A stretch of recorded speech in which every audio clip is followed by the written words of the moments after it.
പേരെന്താണ്? പേര് ഹെന. ഹെന എന്തിനാ കളരിയിൽ വന്നത്? എൻ്റെ കൈ ഡിസ്ലൊക്കേറ്റ് ആയിട്ടുണ്ടായിരുന്നു. അപ്പം ഞാനത് ട്രീറ്റ് ചെയ്യാൻ വേണ്ടി വന്നത്. എന്തൊക്കെ ട്രീറ്റ്മെൻറ്റോട് ചെയ്ത്? എനിക്ക് ഫസ്റ്റ് ഒഴിച്ചിലായിരുന്നു, പിന്നെ സ്റ്റീം ചെയ്യിപ്പിക്കും, പിന്നെ ലാസ്റ്റ് തേപ്പ് ഇടും. എങ്ങനെ ഉണ്ടായിരുന്നു? ഇപ്പം കംപ്ലീറ്റ് ഓക്കെ. അതിൻ്റെ ചെറിയ പെയിനും കൂടി ഉണ്ട്. അതിനിപ്പോൾ തൈലം വെച്ചിട്ട് അമ്മ വന്നിട്ടുണ്ട്. അമ്മയ്ക്ക് ഫുൾ ബോഡി പെയിൻ ആണ്. അപ്പം അമ്മ ട്രീറ്റ്മെൻറ്റിന് വന്നിട്ടുണ്ട്. കുറച്ച് ഡേയ്സ് ആയിട്ടേ ഉള്ളൂ. അപ്പോഴത്തേക്ക് അമ്മയ്ക്ക് നല്ല മാറ്റമുണ്ട്. കുറച്ച് ഡേയ്സും കൂടി ഉണ്ട് അമ്മയ്ക്ക് ട്രീറ്റ്മെൻറ്റ്. അമ്മക്ക് എത്ര കാലമായി വേദന? അമ്മയ്ക്ക് ഒരു 35 ഇയേഴ്സ് ആയിട്ടുണ്ട്. 35 ഇയേഴ്സ് ആയിട്ട് വേദനയാ? എന്തെല്ലാം വേദന ഉണ്ടായത്? ഫുൾ ബോഡി പെയിൻ ആണ്. എവിടെയൊക്കെ വേദന ഉണ്ട്? ഷോൾഡർ, കാല്, കൈ എല്ലാം വേദനയാണ്. ഇവിടെ അമ്മയ്ക്ക് സ്മെല്ലില്ലായിരുന്നു.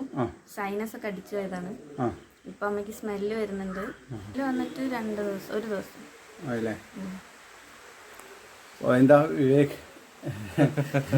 എന്താ പറയാ, എന്തായാലും നല്ല ട്രീറ്റ്മെന്റ് കിട്ടിയെന്ന് തന്നെയാണ് വിചാരിക്കുന്നത്. സാറ്റിസ്ഫാക്ഷനോട് വരികയാണ് ഇത്രയും കാലമായിട്ട്. Thank you for all the treatment. അതെ.